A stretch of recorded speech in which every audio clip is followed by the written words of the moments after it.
Hello everyone, welcome back to our YouTube channel Odisha of High School Education channel. So, ଆଜିର ଆମେ video discussion କରିବା science ଏସିଆର ନବମ ଶ୍ରେଣୀର ହଲିଡେ ହୋମୱାର୍କର କ୍ୱେଶ୍ଚନ୍ ଆନ୍ସର୍। ସୋ ତାହେଲେ ଭିଡ଼ିଓଟିକୁ ଆଜି ଷ୍ଟାର୍ଟ କରିବା। ତା ପୂର୍ବରୁ ଯଦି ଆମ ଚ୍ୟାନେଲରେ ନୂଆ ପ୍ଲିଜ୍ ଚ୍ୟାନେଲକୁ ସବସ୍କ୍ରାଇବ୍ କରିନିଅନ୍ତୁ ଏବଂ ପାଖରେ ଆସିଥିବା ବେଲ୍ ଆଇକନ୍ ଦବାଇ ଦେଇ ଅଲ୍ ନୋଟିଫିକେସନ୍ ଉପରେ ଅନ୍ କରିବାକୁ ଜମାରୁ ବି ଭୁଲନ୍ତୁ ନାହିଁ। ଭିଡ଼ିଓଟି ଗୋଟେ ଲାଇକ୍ କରି ସାଙ୍ଗମାନଙ୍କ ସହିତ ମଧ୍ୟ ସେୟାର କରିଦିଅନ୍ତୁ, ଯାହାଫଳରେ ସମସ୍ତେ ଏହି ଭିଡ଼ିଓଟିରୁ ଫାଇଦା ଉଠାଇ ପାରିବେ। ଠିକ୍ ଅଛି, ତାହେଲେ ଆମେ ଆଜିର ଡିସ୍କସନ୍ଟିକୁ ଆରମ୍ଭ କରିବା। ଦେଖ, 1 ନମ୍ବର ଅଛି ସୁବର୍ଣ୍ଣ ମର୍କତ କେଉଁ ଜାତିର ଅନ୍ତର୍ଭୁକ୍ତ? ଏହାର ଆନ୍ସର୍ଟି କ'ଣ ହେବ? ଦୁର୍ଲଭ ଜାତି। ତାପରେ ଦେଖ 2 ନମ୍ବର ଫେଲିସ୍ ଟାଇଗ୍ରିସ୍ କେଉଁ ପ୍ରାଣୀର ବୈଜ୍ଞାନିକ ନାମ? ଏହାର ଆନ୍ସର୍ଟି ହେଉଛି ବାଘ। 3 ନମ୍ବର ଦେଖ ଦ୍ୱୀପର ଶ୍ରେଣୀ ବିଭାଗ କାହା ଦ୍ୱାରା ଗଠିତ? ଏହାର ଆନ୍ସର୍ଟି ହେଉଛି ଜାତି ଓ ପ୍ରଜାତି।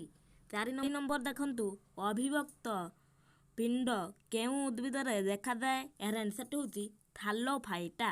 5 ନମ୍ବର ଦେଖ ଶରୀର ଅନେକ କାୟ ଖଣ୍ଡ ବା କକ୍ଷରେ ବିଭକ୍ତ ହେଉଥିବା ପ୍ରାଣୀ କିଏ? ଉତ୍ତର ହେବ ଜିଆ। ଓକେ,